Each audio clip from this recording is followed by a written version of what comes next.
My name is Abigail Reed, and I'm 30 years old.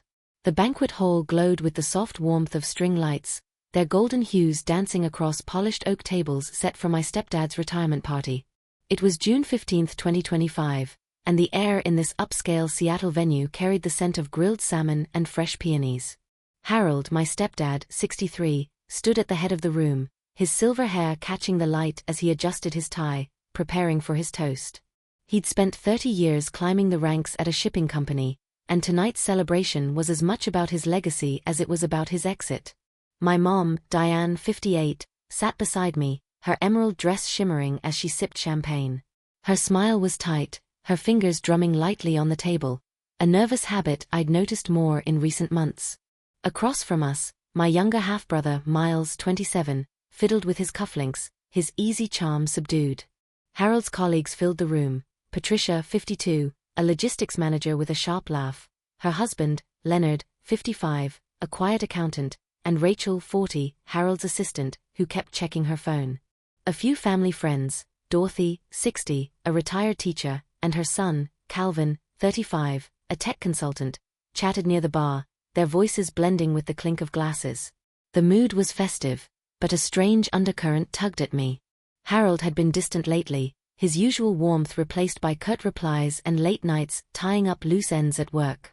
Mom, too, had been off, her laughter forced, her eyes darting to Harold when she thought no one noticed. I adjusted the silver bracelet on my wrist, a gift from Mom for my last birthday, and tried to shake the feeling. Retirement parties were for celebration, not suspicion. Harold tapped his glass, the room quieting as he began his toast. To new chapters, he said, his voice steady but rehearsed. And to leaving behind what no longer serves us. The crowd chuckled, raising their glasses, but Mom's hand froze mid-air. Her face hardened, and before Harold could continue, she stood, her chair scraping loudly against the floor. The room stilled, all eyes on her. Diane, what? Harold started, but she cut him off, her voice sharp as glass. No, Harold. You don't get to play the hero nicht. She reached for her left hand, yanked off her wedding ring, and tossed it onto the table. It spun, catching the light before clattering to a stop.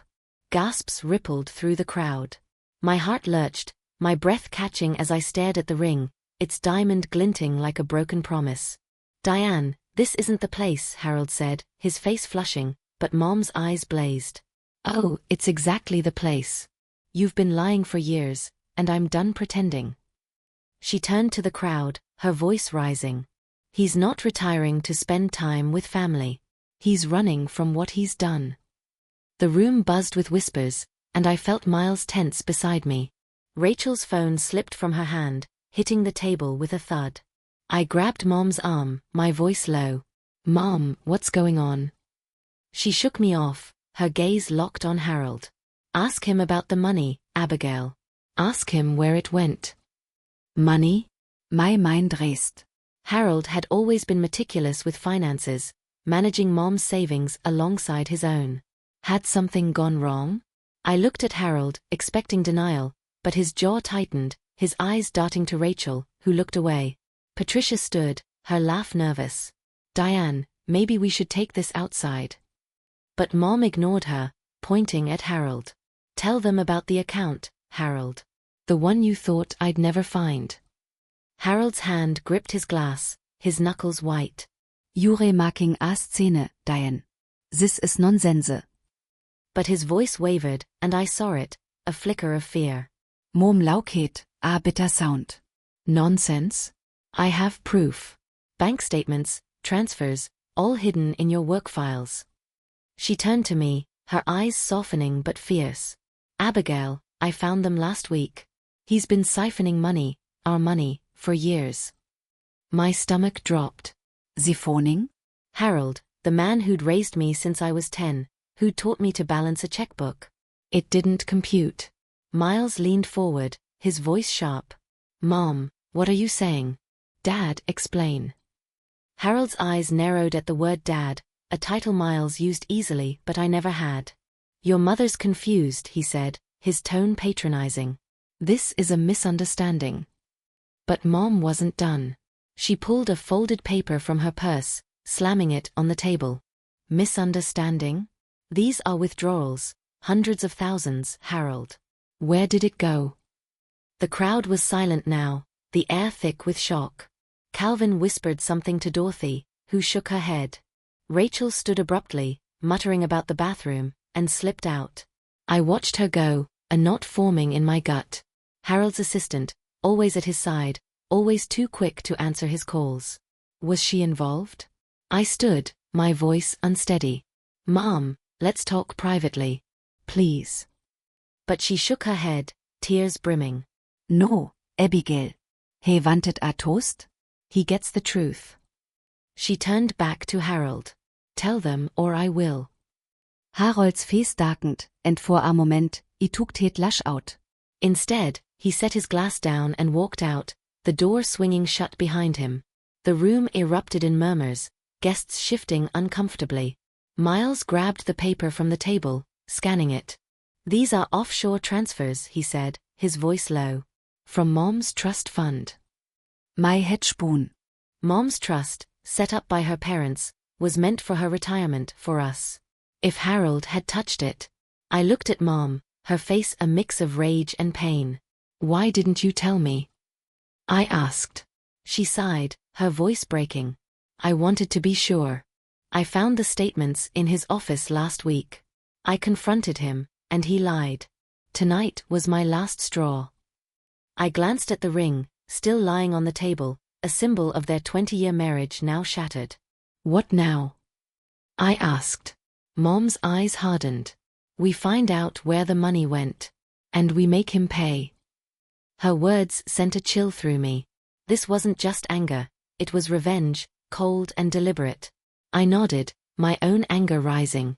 Harold had been family, but if he'd betrayed us, I'd help Mom uncover the truth. As guests began to leave, their goodbyes awkward, I caught Rachel lingering by the exit, her face pale. She met my eyes for a second, then looked away, hurrying out. My suspicion deepened. Check ne so meeting. I turned to Miles. We need to follow this. Start with Rachel. He nodded, his jaw tight. And Harold's office. If there's more evidence, it's there. Driving home, the city lights blurred through my tears. Mom's ring, Harold's lies, Rachel's unease. It all pointed to a betrayal deeper than I'd imagined. Tomorrow, ID start dichting. Harold thought he could walk away clean, but he was wrong. This wasn't just Mom's fight, it was mine now too.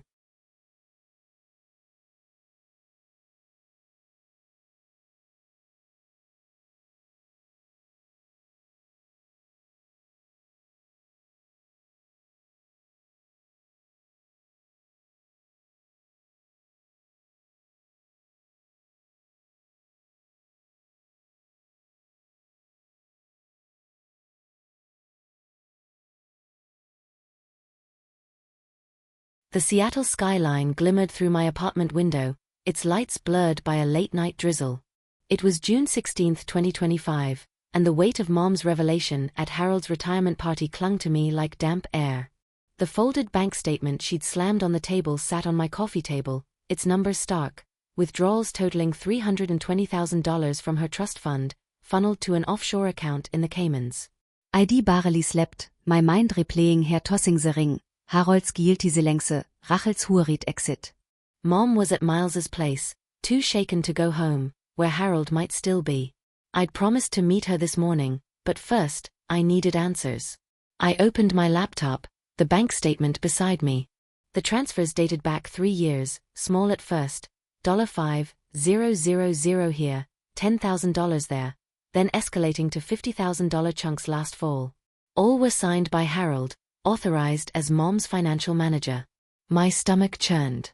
He'd had access to her trust since their marriage, a trust meant to secure her future, mine, and Miles's. How had we missed this? I googled the offshore bank, but its website was a dead end, requiring account access I didn't have. I needed more, Harold's files, emails, something. My phone buzzed with a text from Miles. Meet me at Mom's house, 9 a.m. Harold's gone to his cabin. We can check his office. My pulse quickened. Harold's cabin, a remote spot on Whidbey Island, was his retreat. If he was there, the house was clear. I replied, I'm in. Bring coffee. I grabbed my jacket, slipping the bank statement into my bag. Rachel's pale face flashed in my mind. She'd been too quick to leave last night. I texted Calvin, our tech-savvy family friend. Can you dig into someone's background? Rachel Turner, Harold's assistant. His reply was instant. On it. Give me a few hours. Miles was waiting outside Mom's craftsman-style house, a to-go coffee in each hand. His face was drawn, his usual charm buried under anger. Mom's a mess, he said, handing me a cup. She's at my place, going through old financial records. She thinks there's more. I nodded, my jaw tight. There has to be. Those transfers didn't vanish. The house loomed quiet, its shutters closed. Harolds Absenke fällt like a dare. We let ourselves in with Mom's spare key, the air inside heavy with the scent of her lavender candles. Harold's home office was upstairs, a small room with a mahogany desk and locked cabinets. I'd always avoided it, respecting his space, but now it felt like a crime scene. Miles jimmied the desk drawer with a paperclip, his hands steady from years of fixing things. Got it, he muttered, pulling out a stack of folders. One was labeled Investments, Personal. My heart raced as we opened it. Inside were more bank statements, but these were from a different account, one in Harold's name only. Transfers matched the dates on Mom's trust withdrawals, funneled through a shell company called Blue Horizon LLC. This is it, Isaid, my voice low. He's hiding the money here. Miles scanned a page, his brow furrowing. Blue Horizons registered in Delaware. Hard to trace. But look, there's an email printout. He handed me a sheet dated January 2025, from Harold to an unknown address, funds secure. Ready for phase 2. Our nose. Rachel? My phone pinged, Calvin. Rachel Turner, 40, clean record, but she's got a second phone registered under her sister's name. Recent calls to a Cayman number. Il dich depa. I showed Miles, my suspicion hardening. Rachel's in on it. She's got to be. He nodded, his eyes dark. We need her phone, or Harold's. Something to tie them together. We photographed the documents, careful to leave everything as we found it. As we locked the drawer, a creak came from downstairs. We froze, exchanging a glance. Delivery. Miles whisperet. I shook my head. Mom hadn't mentioned one. We crept to the stairs, my heart pounding. The front door was ajar, a shadow moving in the foyer. I gripped my phone, ready to call 911, but the figure stepped into the light. Rachel, her coat damp, a folder under her arm. She froze, seeing us. What are you doing here? I demanded, stepping down. Her eyes widened, darting to the folder. Harold asked me to pick up some files. For the cabin. Her voice was too high, her hands trembling. Miles crossed his arms. Files for what? His retirement. Rachel flinched, backing toward the door. It's just work stuff. I should go. I blocked her path, my voice sharp. What's in the folder, Rachel? So meeting about Blue Horizon. Her face paled, and she clutched the folder tighter. I don't know what you're talking about. But her eyes betrayed her.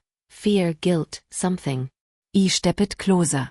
Mom knows about the money. So do we. If you're involved, tell us now. Rachel shook her head, her voice breaking. I'm just the assistant. Please, let me go.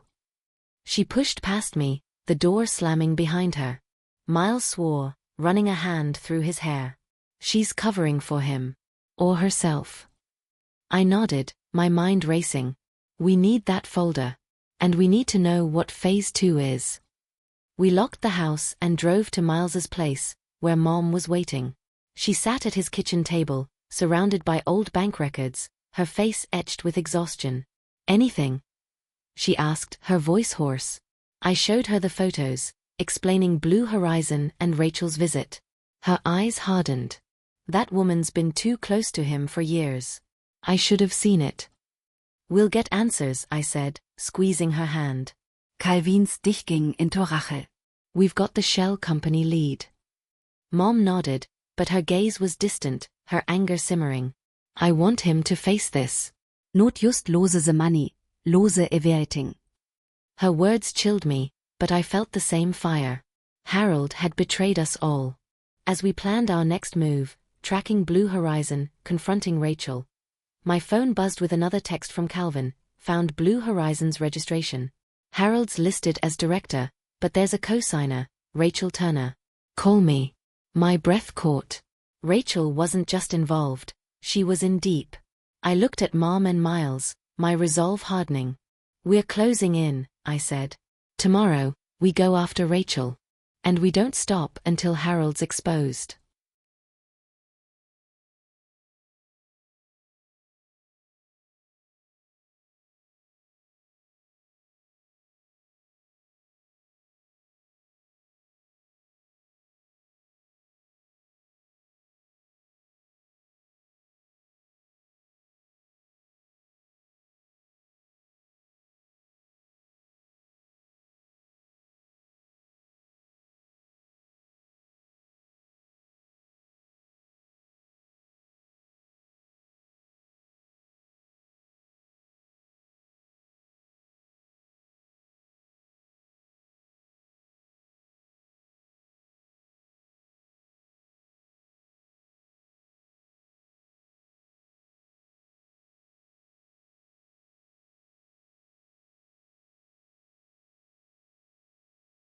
The morning fog draped Seattle in a gray veil, muffling the city's hum as I parked outside Rachel's condo in Capitol Hill.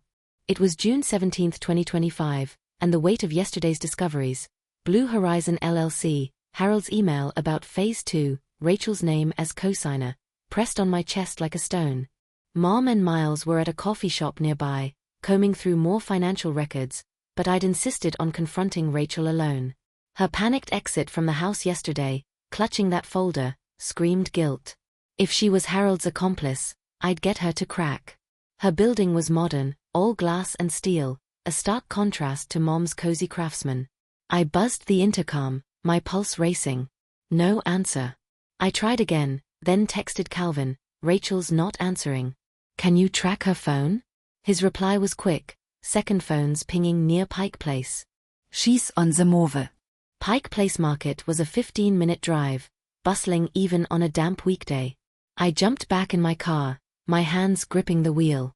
Rachel was running, and I needed to know why. The market was alive with vendors hawking fish and flowers, tourists weaving through the crowd. I scanned faces, my phone clutched for Calvin's updates. A new text, she's near the fish stalls, West End. I pushed through, the air thick with salt and coffee. There she was, Rachel, in a grey coat, her hair tucked under a scarf, clutching a leather satchel. She glanced over her shoulder, her eyes darting like prey. I followed at a distance, my heart pounding. She stopped at a cafe, slipping into a corner booth. I approached, sliding into the seat across from her before she could bolt. Rachel, I said, my voice low but firm. We need to talk. Her face drained of color, her hands tightening on the satchel. Abigail, I don't know what you want. Her voice trembled, but her eyes flicked to the exit. I leaned forward. Blue Horizon LLC. Jure a co-signer. Harold's been stealing from Mom's trust, and you're in on it. What's in the satchel? She flinched, her fingers digging into the leather. You're wrong. I'm just his assistant. But her voice cracked, and I pressed harder. We have bank statements, emails. Harold's funneling money offshore, and you're tied to it. Tell me, or I go to the police. Her eyes widened, and for a moment, I thought she'd break. Then she stood, grabbing the satchel. Leave me alone, she hissed, pushing past me. I followed her into the crowd, my anger flaring. She wove through stalls, her pace quickening, but I kept up, dodging a vendor with a crate of crabs.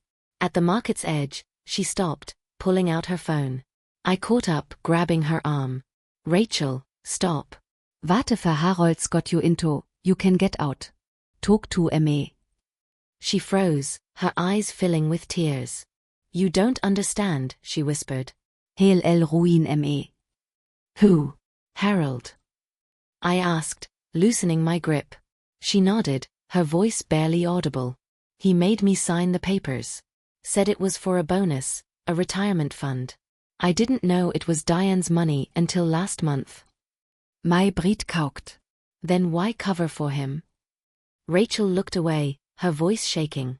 He knows things about me, my past. He said he'd expose me if I talked. Blackmail. It fit Harolds pattern. I softened my tone. Rachel, we can protect you. Tell us everything. Where's the money going? She hesitated, then pulled a USB drive from the satchel. Bank records, emails. It's all here. He's buying property in Belize, setting up a new life. Phase 2 is him leaving, starting over. My stomach twisted. Harold wasn't just stealing. He was planning to disappear. I took the USB, my hands steady despite the rage boiling inside. Come with ML to Mom and Miles. We'll figure this out together. Rachel shook her head, backing away. I can't. He's watching.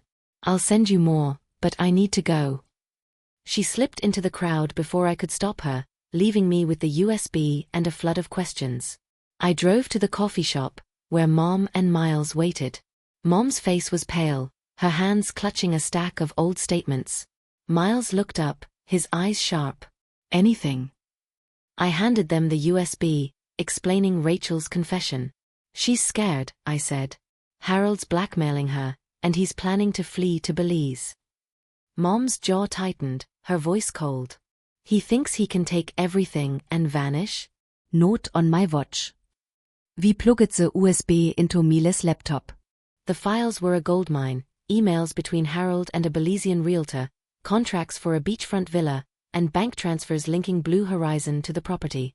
One email, dated last week, chilled me. Diane's getting nosy. Speed up the sale. Is handling the paperwork.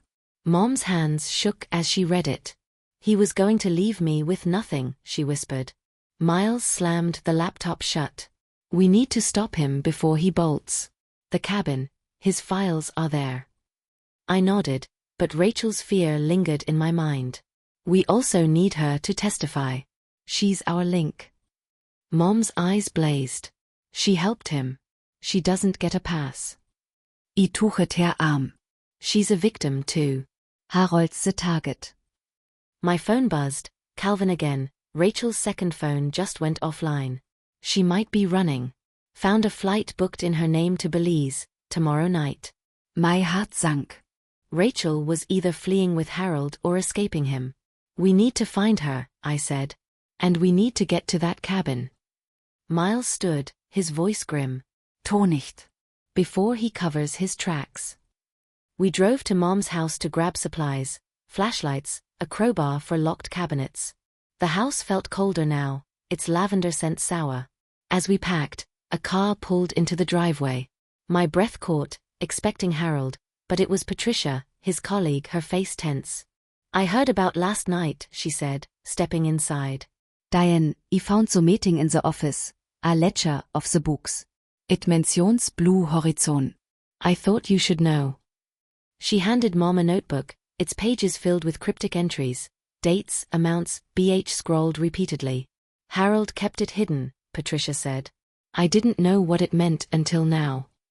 Mom's eyes scanned the pages, her anger sharpening. This is enough to nail him, she said. I nodded, but my mind was on Rachel. If she was running, we had hours to stop her, and Harold. As we headed for Whidbey Island, the USB and ledger in my bag, I felt the weight of Mom's vengeance. She wanted Harold destroyed, and I was starting to agree. But Rachel's tearful confession nagged at me. Was she a pawn or a player? Tonight at the cabin, we'd find out, or lose everything.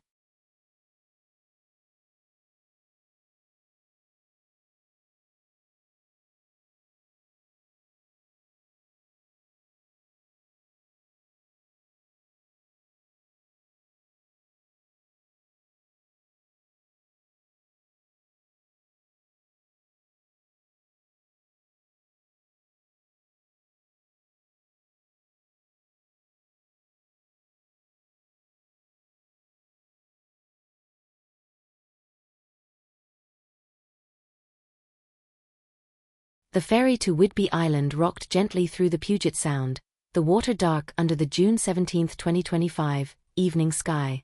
I stood at the railing, the wind sharp against my face, clutching the USB drive Rachel had given me and the ledger from Patricia. Mom sat in the car below, her eyes fixed on the horizon, her anger a quiet fire. Miles leaned against the hood, scrolling through his phone for updates from Calvin, who was still tracking Rachel's movements. Harold's cabin was our target, a secluded spot nestled in the woods, where he'd likely stashed more evidence of his betrayal. The thought of confronting him there sent a chill through me, but Mom's resolve fueled my own. As the ferry docked, my phone buzzed with a text from Calvin. Rachel's phone reactivated. "She's at Seattle-Tacoma Airport, checked in for the Belize flight. Hurry." My stomach dropped.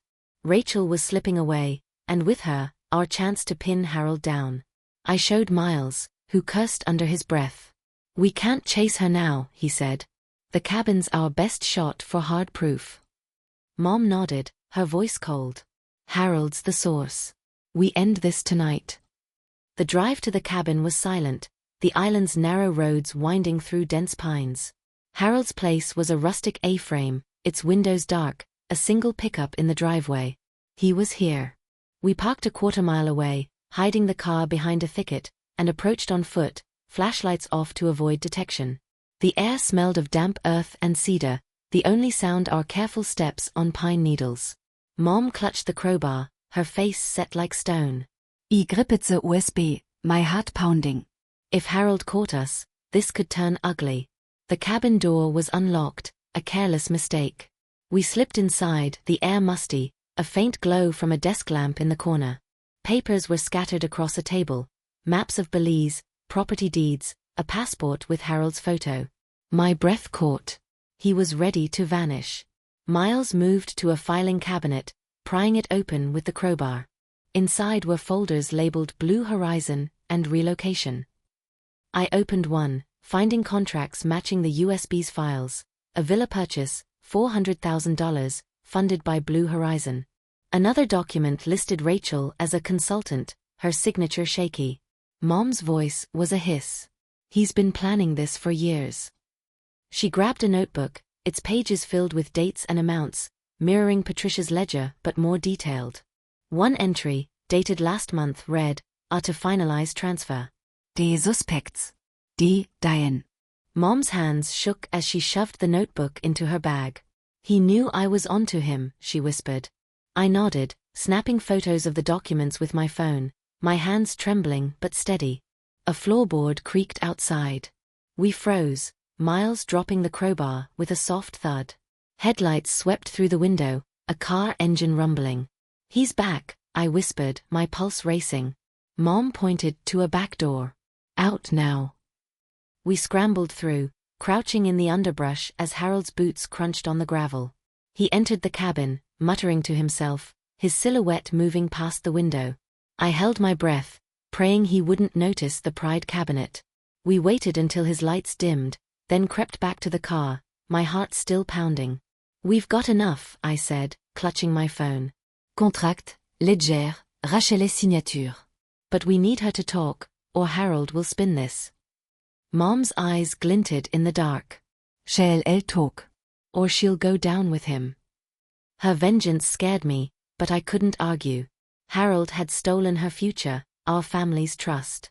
He deserved what was coming. Back in Seattle, we regrouped at Miles's apartment. Calvin called, his voice tense. "Rachel's flight boards in 2 hours." I hacked her email. She's been messaging Harold about cleaning up. She's got a second passport, alias Rebecca Tate. My jaw tightened. Rachel wasn't just running, she was covering tracks. "Can you stall her?" I asked. Calvin hesitated. "I can tip airport security, flag her alias for a baggage check. It'll buy time." I nodded. "Do it." We opened the USB and notebook, cross-referencing with Patricia's ledger.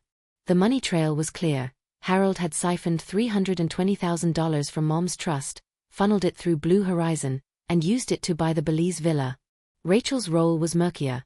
Her signatures were on contracts, but emails suggested Harold coerced her, threatening to expose a past fraud conviction she'd buried. "She's scared," I said. "But she's complicit." Mom's voice was ice. She chose to help him. They both pay. Miles leaned back, his face grim. We need a lawyer. Someone to freeze the accounts, file charges. I nodded, pulling up a contact. Judith, 45, a family friend and corporate attorney. I texted her the photos and a summary, asking for an urgent meeting. Her reply was immediate. This is serious. Meet me tomorrow, 8 a.m. Bring everything. Relief mixed with street. We were close, but Harold was slippery, and Rachel's flight was a ticking clock. As Mom and Miles planned the legal angle, I kept thinking about Rachel's tearful confession at Pike Place. She'd been terrified, trapped by Harold's blackmail. I texted her second phone, a long shot. Rachel, we have the contracts, the villa. Come clean, and we'll protect you. No reply, but I saw the message was read. Maybe she'd hesitate, maybe not. Either way, we were out of time. The next step was the cabin again, but with Judith's guidance. Harold was still there, likely destroying evidence. I looked at Mom, her face etched with resolve. We go back tomorrow, I said. With a plan. She nodded, her eyes burning. He doesn't get to run. Miles agreed, but his silence spoke volumes. He was angry but hurting too. Harold had been his dad, not just a stepdad. This betrayal cut deep. As I drove home, the city's lights felt colder, sharper. The USB and ledger in my bag were our weapons, but Rachel's flight loomed. If she boarded, we'd lose a key witness. If Harold slipped away, Mom's justice would be hollow. I gripped the wheel, my own anger rising. Tomorrow, we'd storm the cabin, and Harold would face us. He thought he'd outsmarted us, but the game was changing, and we were ready to play. The morning of June 18, 2025, broke with a drizzle that misted Seattle's streets, but the air in Judith's downtown law office was thick with purpose. I sat across from her polished desk, the USB drive, Patricia's ledger, and the cabin's documents spread out like a battle map. Mom sat beside me, her emerald scarf a nod to her dress from the retirement party, her face carved with resolve.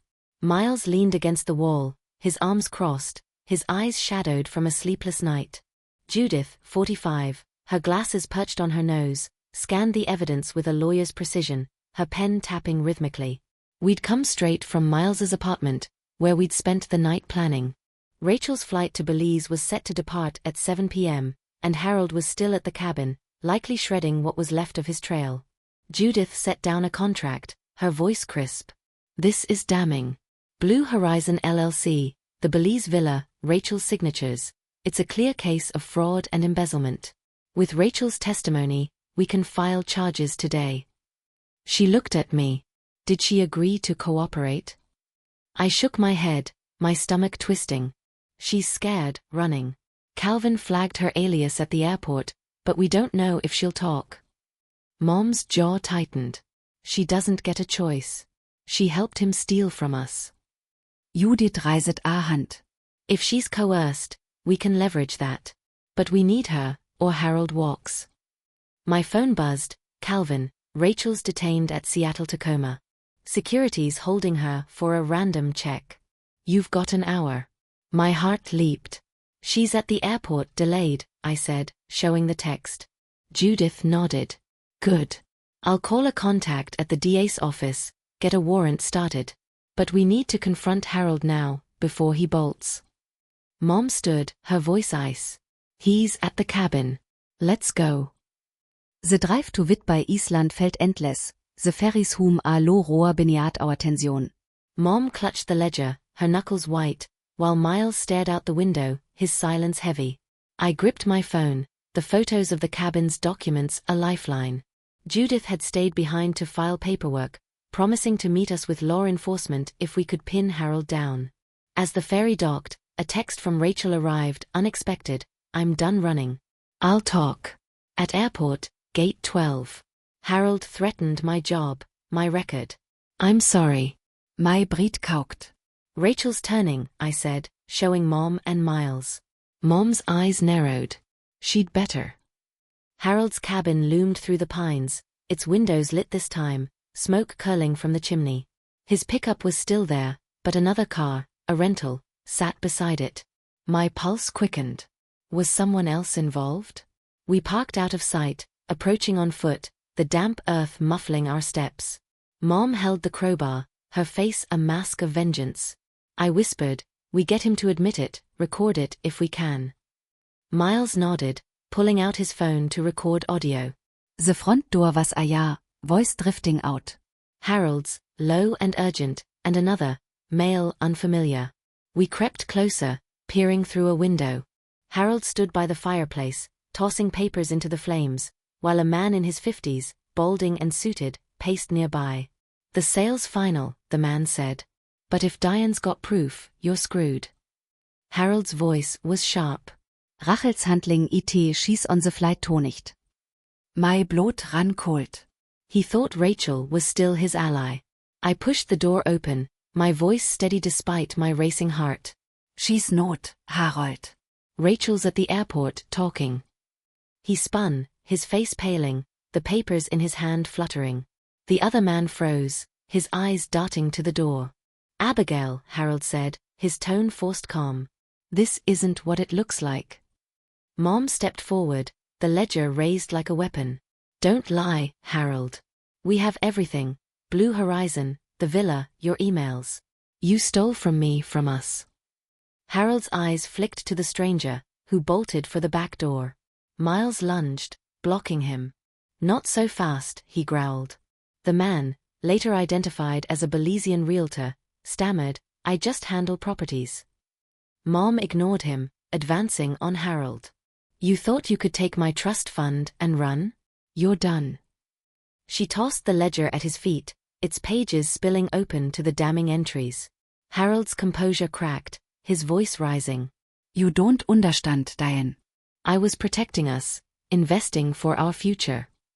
Mom laughed, bitter. Our future? "You blackmailed Rachel, drained my savings, and planned to disappear." I pulled out my phone, showing the photos of his contracts. "It's over, Harold." The DA's on their way. His eyes widened, and for the first time, I saw panic. He lunged for the fireplace, grabbing more papers to burn, but Miles tackled him, pinning him to the floor. The realtor cowered, babbling about just doing his job. Sirens wailed in the distance. Judith's contact had come through.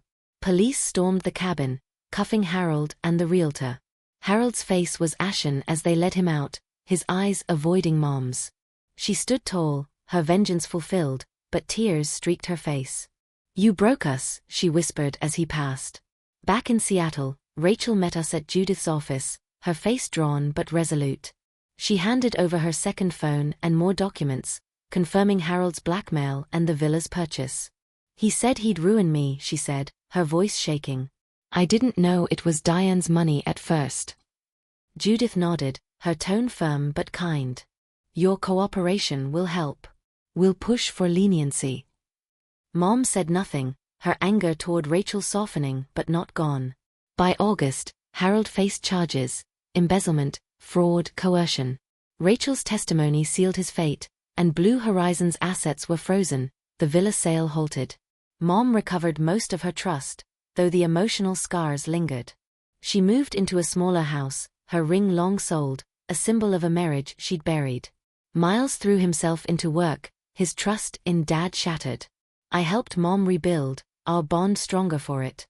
Standing in her new living room, sunlight streaming through bare windows, I felt the weight of that June night lift.